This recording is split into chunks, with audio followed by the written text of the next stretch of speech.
let's talk about this even further and how rare it actually is to get a documented, recorded tornado in the Bay Area. Dalton Behringer there at the National Weather Service Bay Area. He joins me. And Dalton, thanks for being with us. Let's talk about this. From what I was reading, and correct me if I'm wrong here, no records exist for a tornado touchdown in this part of California until today. I mean, that's significant. Have you ever seen this?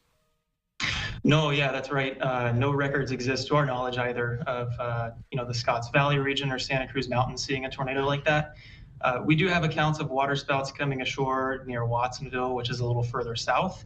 But, if you're familiar with the area, that's all flat land and goes into a valley right off the water. So things like that we can expect, but up in the mountains, yeah, it's pretty rare. I mean, yeah, we're taking a look at some of the video from the moment it touched down. We were speaking of warnings. Folks all across the Bay Area did receive a tornado warning due to the winds on Saturday. Have you guys ever there sent out a watch or warning in your office for something like this, or no?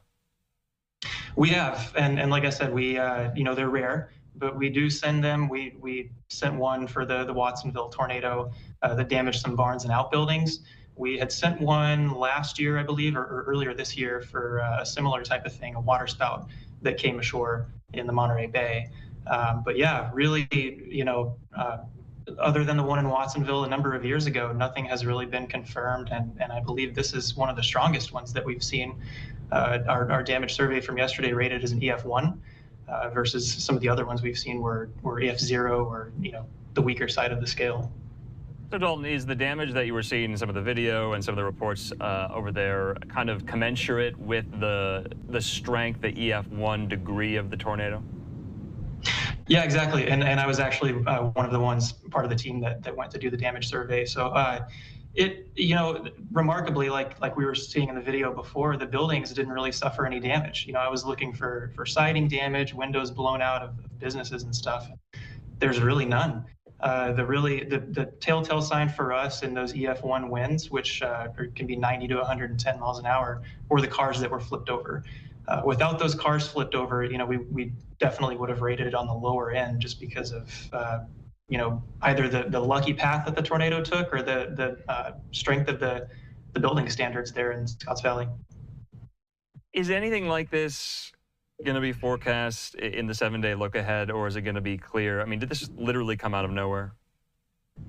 I wouldn't say it came out of nowhere. Okay. Conditions were right for this kind of thing to happen. It's just that it's so rare for us to actually happen. It's kind of one of those things where it's a very low chance, less than 1% chance, but it's not zero. Yeah. So we kind of have to keep that in the back of our mind. It doesn't take much for us to get these kind of scenarios. They're not these textbook scenarios like we see out in the Great Plains. Yeah. And that's why, even for us, when we're in office looking at radar and stuff, things look different than they do out in the Great Plains. That must have been quite the day yesterday in the office. Dalton, while we have you, though, yet another weather phenomenon I just want to get your thoughts on here. And just some of this video that we have, and you can see there. This is in the Sierra Nevadas. There's a major snowstorm right now near Lake Tahoe. Tell us a little bit more about that. We're hearing some reports of avalanche watches and warnings. Have you seen that? Have you guys issued that? So we don't issue those specifically at our office. Those would Okay. be our neighbors up at the Sacramento and Reno offices that issue those. We do keep track of what's going on up there just because so many people from the Bay Area call us with questions, and we have a bunch of travelers that go up there and dealing with Caltrans and that sort of thing. They're doing great for snow so far. Hopefully no devastation from any avalanches and that sort of thing. But in terms of liquid that they've seen so far and snowfall that they've seen so far this year, it's a really good start to the season. All right, Dalton Behringer there at the National Weather Service. Thanks so much for your time on this Sunday. Yep, thank you. All right, in the meantime here, I wanted to get some of those weather headlines in on this Sunday. I want to put up some of these tweets here. Take a look at this. This is from the National Weather Service, where Dalton is. He says this in this tweet: we've received questions about tornadoes in California and how common are they? And this is a nice graphic, they say, that his colleagues at National Weather Service Sacramento created, saying tornadoes in California are actually not that uncommon. On average, approximately 11 per year. So I think that's interesting to a lot of us following this. Of course, we cover them so often in Tornado Alley, in the plains, throughout the season, and not necessarily there in California. So wanted to make sure we got that in there as well. But we do have a beautiful live now look over the Bay Area at this point in time there. It's about 3:40 on a Sunday afternoon. It's a cool look over the bay. Let's take a quick commercial break. I'm Andrew Kraft. We do have a lot more top headlines left to get to.